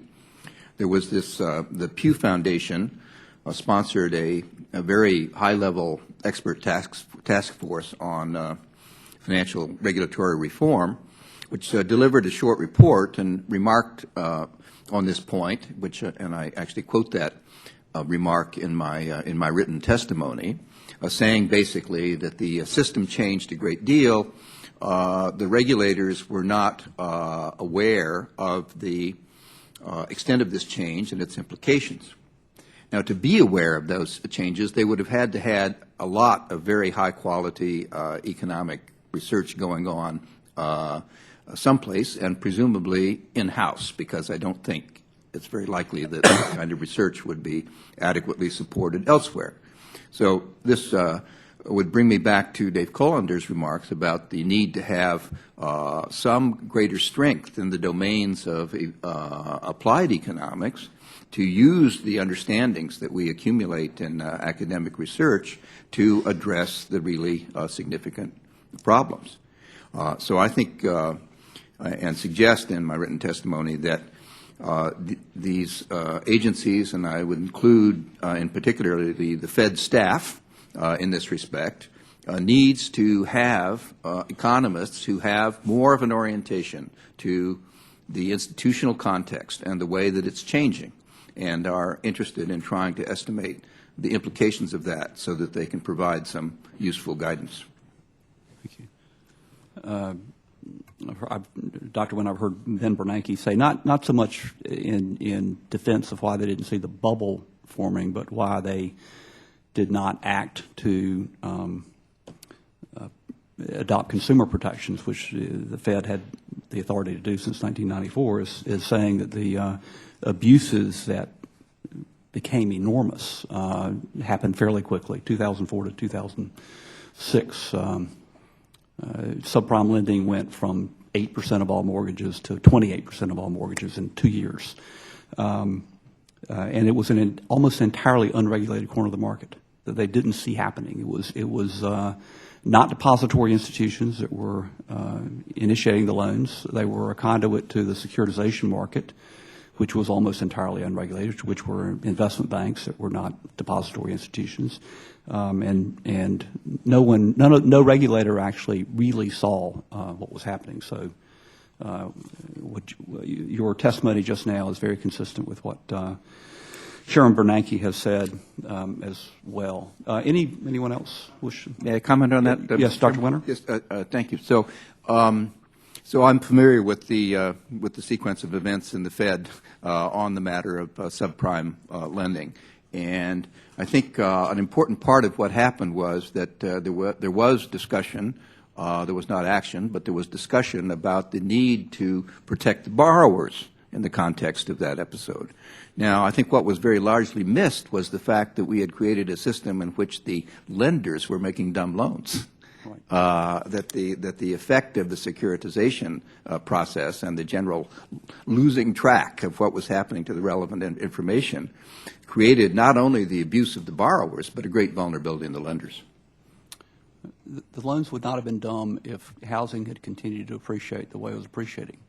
But that was because even if a borrower couldn't pay it back, when the reset came after just 2 or 3 years and they had to pay 30 to 50% more in a monthly payment, which they couldn't begin to do, and then they had to pay a prepayment in order to get out of that mortgage. If the house had appreciated 15% in those 2 years, there was no realistic possibility they wouldn't pay the full loan. They could either refinance or they could sell their house. But when it stopped appreciating, the music stopped. My time has expired. I'll now recognize Dr. Broun for 5 minutes. Thank you, Mr. Chairman. In Dr. Solow's testimony, he said there are other traditions with better ways to do macroeconomics. If macroeconomic models like the DSGE are insufficient, should not be relied upon, what other tools should economists use? Throw that out. Thank you. I'm glad to take a crack at that. In our discussion here, possibly because it's set up as a discussion of DSGE models, we tend to talk as if the choice is, well, you can do DSGE or you can do something else. And Dr. Chari suggested, oh, well, DSGE can be a big raft, climb aboard. I don't want to climb aboard. I'd rather have the DSG people take a swim off the raft. There have been and still are long traditions of work, theoretical and applied, in macroeconomics, which have had their ups and downs, but they're not all novelties or things that we ought to try for the first time. My hero in macroeconomics, now alas dead, was James Tobin, Professor James Tobin of Yale University, and a very dear and close friend of mine. Jim Tobin did macroeconomics in a way that paid, I think, just about the right attention to the microeconomic foundations of macroeconomics. He made sure that everything he did was compatible with the truth that what happens macroeconomically is the aggregation of millions of firms and individuals, and one wants only to say things that that are compatible with that and that give reasonable results, that pass the smell test. Tobin, and not only Tobin, but many others besides, left a long body of work which is now all of a sudden forgotten or ignored. And I think that's a terrible mistake. We should simply go, one of the things we should do is continue those traditions. They all worked in terms of aggregate supply and demand in one way or another, and they focused their research on learning more about the components of aggregate demand or learning more about the components of aggregate supply and what happens in markets that fail to match demand and supply. And that's a perfectly sound tradition. It's not something new or untried. We could go back to do that, or do more of that. I would like to see do more of that. One of the problems is that the DSGE model is so attractive, as I said, to the neatness freak in many economists, that it's very hard for anything else to get any traction. And I hope that we can change that. I hope that the misbehavior of the economic system in the past 4 years will help to change that. But we don't have to do something brand new, although I'm game to give agent-based models a run. I'm all for that. There are some new things, but there are some basic existing traditions that could be revived. Dr. Chari. I want to go back to my aphorism. If you've got an interesting story to tell and you think it's a coherent story, nothing easier than or harder than to try and put it into a model and see if it comes out. If it does, then it's a coherent story. If it does not, then you haven't thought through the economic problem quite as well. These are just very flexible models. Let me give you an illustration of the sense in which they're very, very flexible. There's work which is now by Mike Woodford that's now about 7 or 8 years ago old with Gauti Egerton, and a lot of that work has been recently addressed by very prominent macroeconomists, John Taylor, Larry Cristiano, Marty Eichenbaum, a whole bunch of people, all of whom were interested in the following question. When interest rates are really low, you're in a zero interest rate world, so to speak, as we are now, what would be the consequences of big increases in government expenditures? What would be the consequences of various kinds of shocks to the economy? And those models delivered answers that I suspect Professor Solow had in mind when he said, can they generate environments in which there's unemployment because of insufficient demand? Certainly, if you look at the output of those models, it looks that way. Those are models where apparently even wasteful expenditures on government can, in certain circumstances, be desirable. So that's the sense in which it's an open, flexible tool, and I'd argue it does produce the kind of unemployment that Professor Solow thinks he sees. So all that is all fair game. When I said come on board, what I meant was that if people have an idea, and Scott, for example, has been talking about agent-based modeling, and I think it's intriguing and interesting, and as he recognizes, subject computational limitations, there's really nothing that in the logic of the basic method that prevents you from putting those kinds of features in. What are the kinds of things that then are left out? It's only ideas that are incoherent, arguments that are intended to obfuscate rather than clarify. It's a way of thinking about the world. It does not start off with any presupposition about what the outcomes are.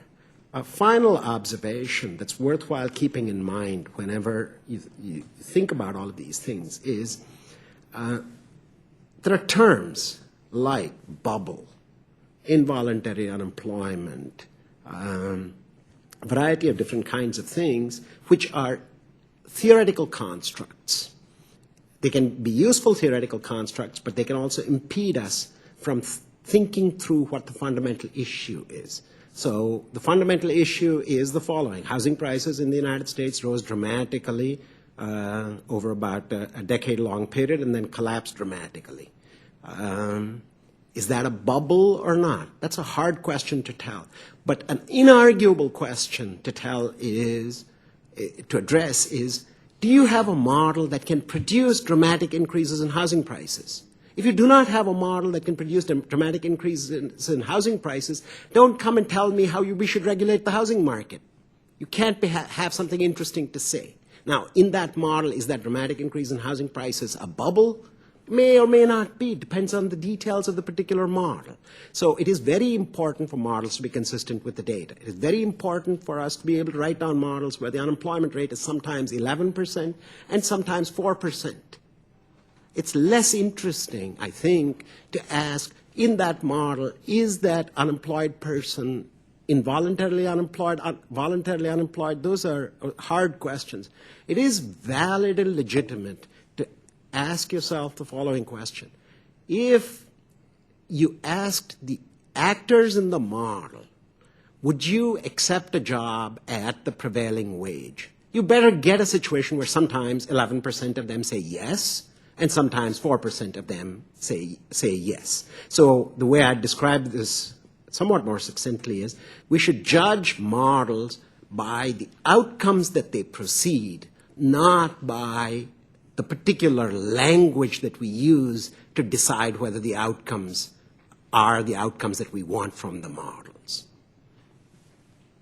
Thank you. My time has expired. Well, Dr. Colander, Okay. Ms. Dahlkemper is recognized for 5 minutes. Dr. Solow, your work highlighted the importance of technology as a key driver of economic growth, and Ms. Biggert kind of alluded to that earlier in her questioning. And as we look for budget savings, and you know, we talked about Western Pennsylvania, where I'm from, and manufacturing-based economy in a large part, how should we prioritize spending to guarantee that what we spent represents the best investment for our future? You really want me to tell you how to do that? We're looking for answers. You could use your full 5 minutes. Yeah. Are you speaking primarily of expenditures on science and technology or expenditures broadly? Well, expenditures broadly. I think that you ought to, there are two aspects to public expenditures, especially now in the next couple of years. One is that public expenditures of any kind will provide some employment and some secondary expenditure as well, and perhaps at longer-term costs in terms of budget, of accumulating debt, will certainly improve the economy. Will put idle resources to work. That's what I'm trying to get at. The second aspect of public expenditures, which would be true even if there were no idle resources to put to work, are that you have to think in terms, what is the social benefit? What is the benefit to society of spending money on object A as against spending an equivalent amount of resources, of real resources, on B? And in other words, sometimes the cliches are right, and I think that cost-benefit analysis, although a cliche, is the right answer to this question, when all resources are reasonably fully employed. And in my view, and I have no personal interest in this, I think that expenditures on the promotion of innovation in science and technology, including social science and organization and things like that, are resources well spent in our economy. On the other hand, right now in 2010, I think that almost the dominant fact about public expenditures is that they have a good shot, when interest rates are low and staying low, of putting idle resources to work. That doesn't obviate the cost-benefit analysis, because you can put resources to work in one way or in another. And your job as a legislator is to make that judgment for people. It was Dr. Broun who said that, or quoted someone, I don't know with attribution or without, that science describes but doesn't prescribe. Well, that's the same is true of economists and economics. It's your judgment what's the most socially beneficial use of a real dollar's worth or a real $1 million worth of labor and capital in our economy. And that changes from time to time. So that there's no reason to expect there to be an answer that's valid for 5 years. Thank you. Yes, Dr. Page. So, I think one thing we've all mentioned is that we think of the economy as the sum of these 300 million people, right? And when you talk about the effects of some of these policies, you're talking about aggregating up over those 300 million people, saying if we spend X $1 million or $1 billion, we're going to get a 1%, 2%, 3% change in things. And I think it's incredibly important to focus not just on the mean, but also on the variance. As we know, right, this economic downturn has affected people differently across groups, by race, by age, by region. As you alluded to, it's been very different. And I think that we can sort of, with all good intentions, sort of naively assume sort of a linear view of the world that, if we put this amount of money in, we'll get this nice, clean, linear effect. But if I look through a tighter focus lens and look at the level of particular communities, whether it's by region or age group or by race, you can see that communities can fall apart, right? So there can be these sort of nonlinear threshold type phenomena where entire communities, regions, groups of people can really suffer, right? And so I think that it's very important when we think about policy not just to think at the macro level, but also ask how are these things targeted in such a way to prevent really sort of cataclysmic events at the micro scale. Right? We tend to focus on these sort of large events at the macro scale, but the same things are happening at the community level and at the group level. And we need to think of policy, I think, through a finer lens as opposed to just through these, broad macro models. Would anyone else like to comment? Dr. Winter? Yes. Sort of the management perspective on these, the spending question. One of the difficulties that we face in a circumstance like this, where we're asking what useful lines of government expenditure might be, is that some of them take a lot more time to plan and to get implementation than others do. So it's not just a sort of a cost-benefit analysis in the abstract. You really have to look at the time phasing of the impacts and the requisite levels of administrative investment in order to make it happen. And that line of thinking brings me back to your question about the unemployment benefits, which is seemingly a very reasonable line of expenditure to pursue to renew those benefits with the administrative apparatus to do that already in place and not requiring to be invented. A similar point would apply, I think, to state and local government expenditures, where the state and local governments are doing many things that were deemed to be worthwhile in the past, and they probably are worthwhile now. And the reason they're being cut back is because these governments are so strapped for revenue. So that is another area where, in very short term and with very little new administrative investment, you could make important things happen. Thank you. My time has expired. Thank you. We will now have a third round of questions, and I recognize myself for 5 minutes. Dr. Solow, you used the phrase in answer to a question, the weight of the service sector. And I'm not sure you intended that phrase the way I took it at the moment that you said it, that obviously there are many parts of the service sector that make a useful contribution, but some does just feel like a weight. As a brand new member of Congress, hearing Alan Greenspan testify, one member asked him the question, do you think it's important that our economy make things? And like Ms. Dowkemper, I have represented a district where we've lost a lot of manufacturing jobs, so I listened intently. And he said he did not think it was important necessarily that we make things, but the economy add value. And the distinction that I thought he was drawing was to bring in the service sector, but also specifically the financial sector, that it didn't matter quite so much if we lost a lot of textile jobs if we were the world's financial capital and we were adding value. Being the world's financial capital now does not seem like such a great deal for us.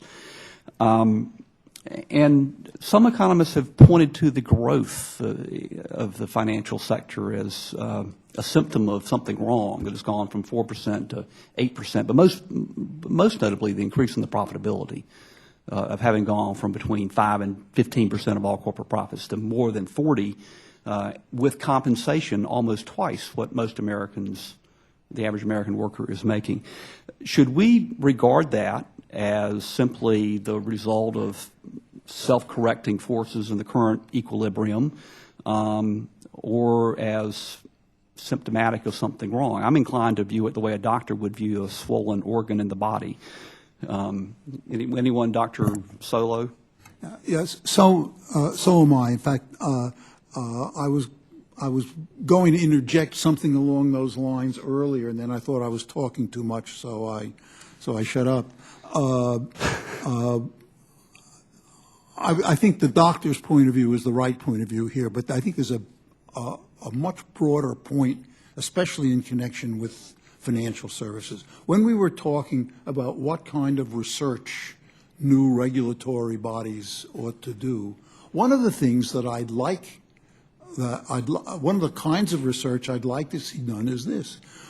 We've drifted into the habit of talking about the financial services sector as if it justified itself, as if to know and love and earn a lot of money in the financial sector is its own reward.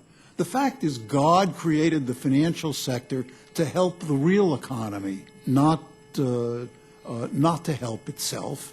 And one of the kinds of research I'd like to see is a much deeper analysis of the way the financial part of the economy is related to the real economy, to the economy of employment and production and consumption and all that.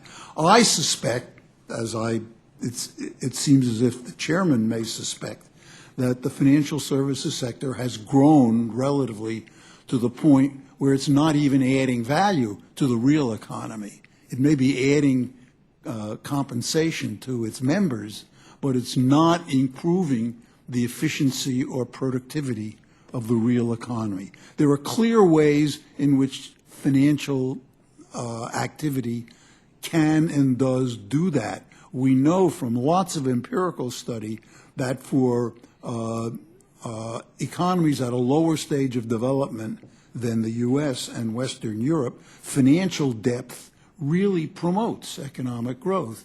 It allocates resources better. It allocates risk better.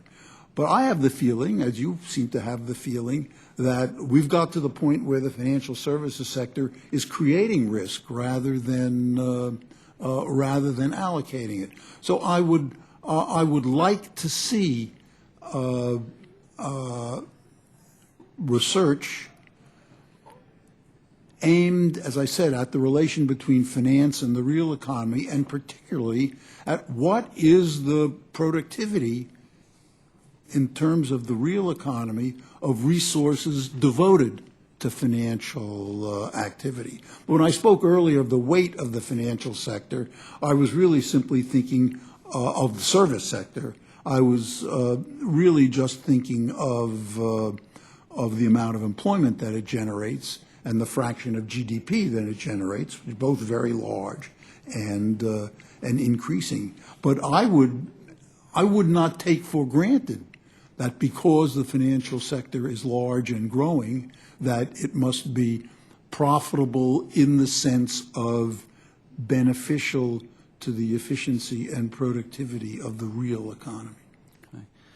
Okay. Well, my time has expired, but I do have one other question that actually seems pertinent to the work of the committee. If we assume that one of the reasons, perhaps the principal reason we hold hearings is to inform the decisions that we actually may come before us, one of the things that the federal government does is fund economic research. Dr. Solow just discussed some of the additional research he thought would be useful in informing economic decisions. Dr. Colander has, in his testimony, talked about how we might reallocate the $27 million that we spend in NSF for economic research, which doesn't seem like that much in the scheme of things, given the importance of the issues. Do any of you have a view as well on how we might reallocate those resources? Dr. Solow. I'll defer to anyone else who wants to say anything about this. In a way, I have to disagree with David about his recommendation. Let me just say that first.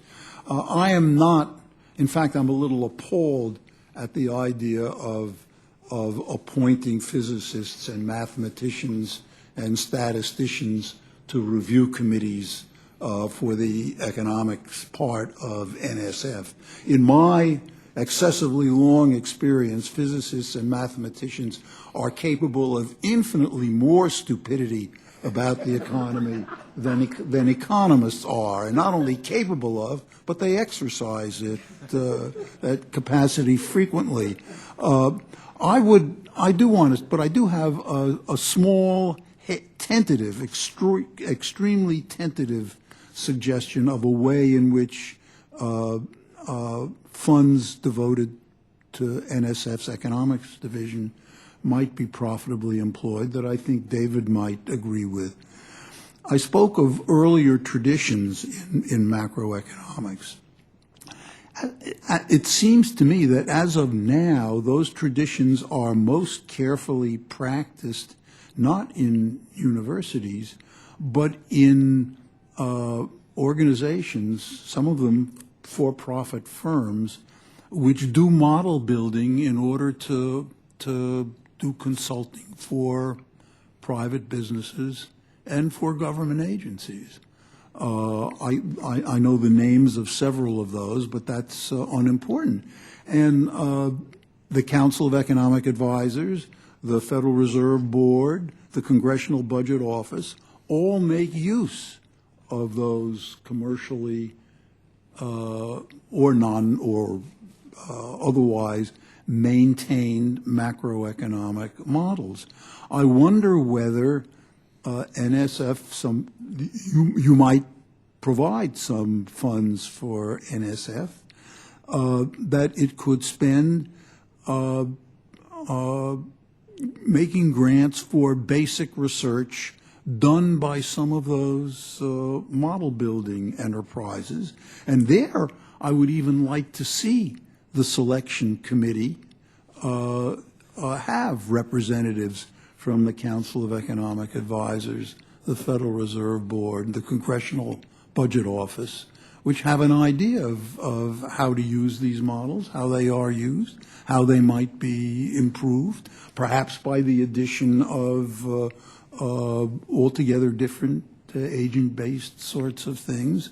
I think that might be a useful thing to do because, as I said, this is where the older traditions in macroeconomics seem to be most practiced these days. Thank you. Dr. Chari. So I have served on the NSF's review panel in economics, and I have been a frequent reviewer for various kinds of proposals at the NSF. I have also performed similar tasks at the University of Minnesota, Northwestern University, for university-wide grant-making activity. I've also participated in some private kinds of things. The NSF's process for allocating funds beats everything else I have seen by a mile. It is exceptionally balanced. It's very fair, very thoughtful. The most striking thing, and I think everybody who's served on an NSF panel always says it, is the bent is always in two directions. The bent is young people. We have to make sure that young people who are coming into the profession get funded, and so therefore we have to take big risks.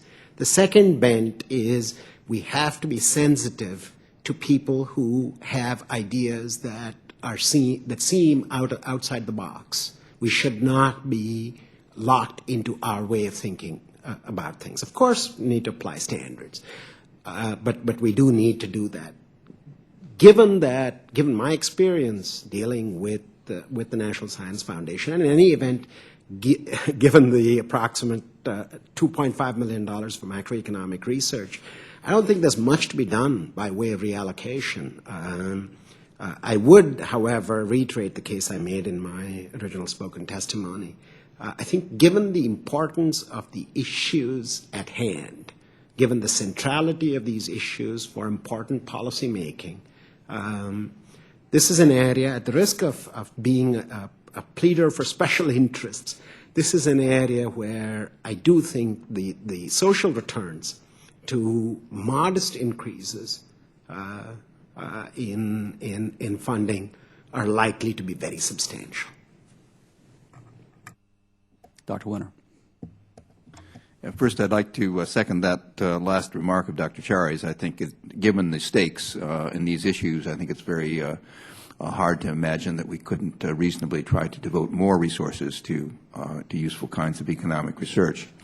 But to follow up on Bob Solow's comment about the physicists and mathematicians, an interesting note is that younger generations of those physicists and mathematicians that he spoke of became the Wall Street quants.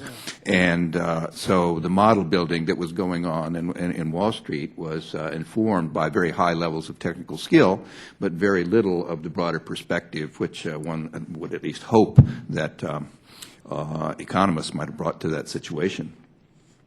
And I am more sympathetic to Dave Colander's proposal about the review. I think he probably did not have in mind the physicists and mathematicians, perhaps he did. But there are a lot of social scientists and even management scholars out there who think they know something about the way the world works, and I think their voices in some of those review processes would be helpful. Thank you, Dr. Colander, to defend yourself. Yes. Let me just say that what I was trying to emphasize, I think you need diversity within there. I think, as Dr. Chari said, there are 200 people loosely that are considered macroeconomists. If we really got down to it and we were talking over beers, he'd say there's probably about 12, sort of that we take seriously. And the rest, well, they work on the edges and that. What happens is it's a very small area, which means it can get inbred in the sense of here everyone starts to move in lockstep. And that's what I think Dr. Page is emphasizing. Diversity in and of itself is good. And somehow one needs a way of thinking, how can we bring in as many diverse views as possible? So, I can say, well, there's a whole tradition in macroeconomics from Axel Lanhofen on coordination failures that all got moved out that really didn't get funded. There's work being done now on saying, look, our knowledge of the macroeconomy is so minute that these models that are formal models are not helping us. So they use fractal co-integrated vector autoregression models. Okay? Now you can sort of add that and sort of have that, but they're essentially statistical models. They say, let's pull everything we can from the statistics and use our judgment about theory to add in and not have formal models. So there's differences in methodology. And I think it's that differences in methodology that hasn't been allowed the diversity. Once you accept the methodology, I've written that I think the profession is very diverse. They don't hold any particular views, but you've got to accept this methodology. If you don't accept this methodology, you're not part of the economics profession. That is what I'm saying is wrong, because the methodology is itself questionable. And the question is really here, it has to have micro foundations, if it's going to be there, but of a particular type, of an equilibrium type. In other words, if you think of things broadly, every economist believes incentives are important. But the way they approach it is here within this system that's created by the macroeconomy, you're operating within that. In which case the micro foundations have macro foundations, which have micro foundations, and they feed back, and you're not sure where it is. So therefore, you have no distinct methodology that you allow. Now, I don't know what's right, but what I'm saying is a way to sort of have the system arrive at that is to maintain the diversity, and that the current system is not allowing for that diversity. Thanks. Thank you, Dr. Colander. If we start using those other models that you described or mentioned, could you come up with some initials for those? That would... I now recognize Dr. Brown for 5 minutes. Thank you, Mr. Chairman. Just for the sake of expediency, I'm going to submit my further questions to the panel, and I appreciate y'all's written response to that. So I'm sorry, what? I'm going to submit my further questioning for written response to the panel, and I'll just yield back. Thank you. I think we are Dr. Page, did you have anything to add to that last question? It is something that actually is within the jurisdiction of this committee, so perhaps we should talk about that a little bit if you have a thought on the direction in which the government-funded economics research should head. Yeah, I think it's always risky to sort of ask people off the top of their head, what should we do within an agency? I think you always get better decisions if you sort of task people to think about it beforehand and bring sort of people with different vested interest and different training to think about it. But I think one thing that's interesting is that we haven't, within economics, thought about could there be, sort of big new funding initiatives. One thing that the NSF did, I think, has been very successful is these IGERT grants, right, with these integrated graduate education research training grants where you set up sort of these interdisciplinary graduate training programs across the sciences. And these have, I think, really transformed graduate education in a lot of ways. We haven't done similar things within economics. I mean, there's I have one of these, which is partially within an economics department. The University of Michigan actually has two.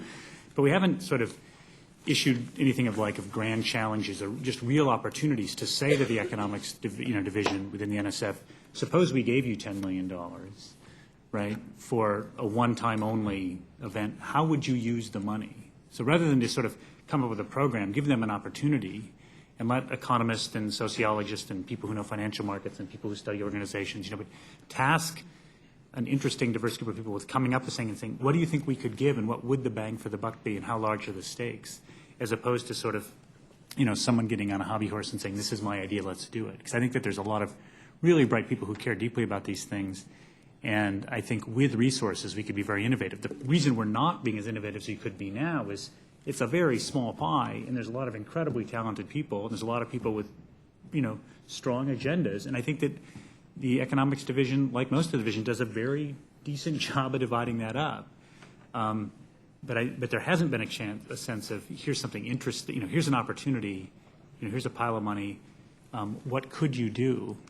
And if you brought, some, I think, bright, diverse minds together, something interesting would probably come out. Okay. Thank you. I think we are now to the end of our hearing. May I make a comment, Mr. Chairman, just to go back to what Dr. Page is saying? Dr. Brown.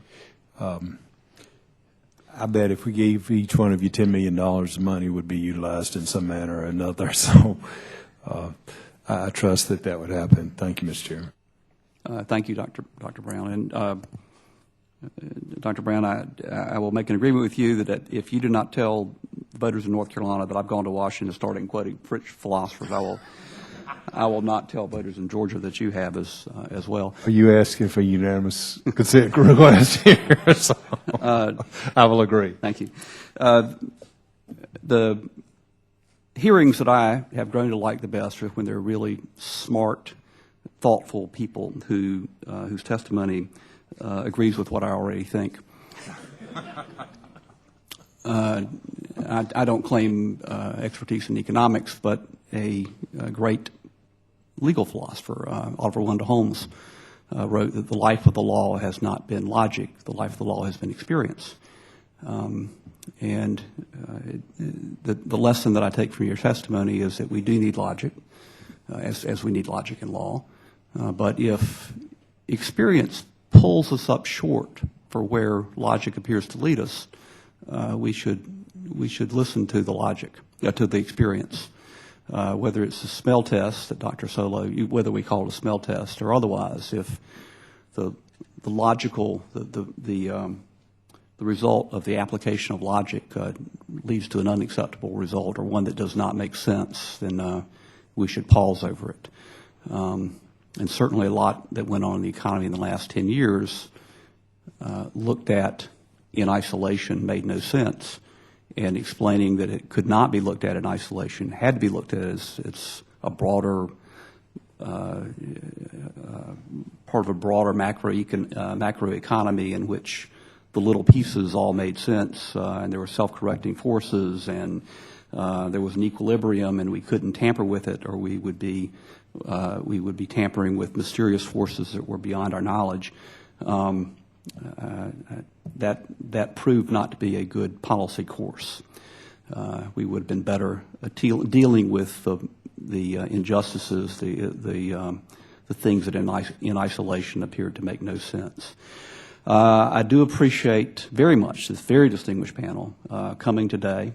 It would be great if you could continue to be available to us as we have questions in this area. I appreciate all of you being here. I think I now have a script for the closing. Yes. Before we bring the hearing to a close, I want to thank our witnesses for testifying. I think I already said that extemporaneously, but now let me also say it from the script. Before our subcommittee today, under the rules of the committee, the record will remain open for 2 weeks for additional statements from the members and for answers to any follow-up questions the subcommittee may have for the witnesses. And having heard the testimony, I do not think that there is any possibility of any problems with possible perjured testimony. The witnesses are excused, and the hearing is now adjourned.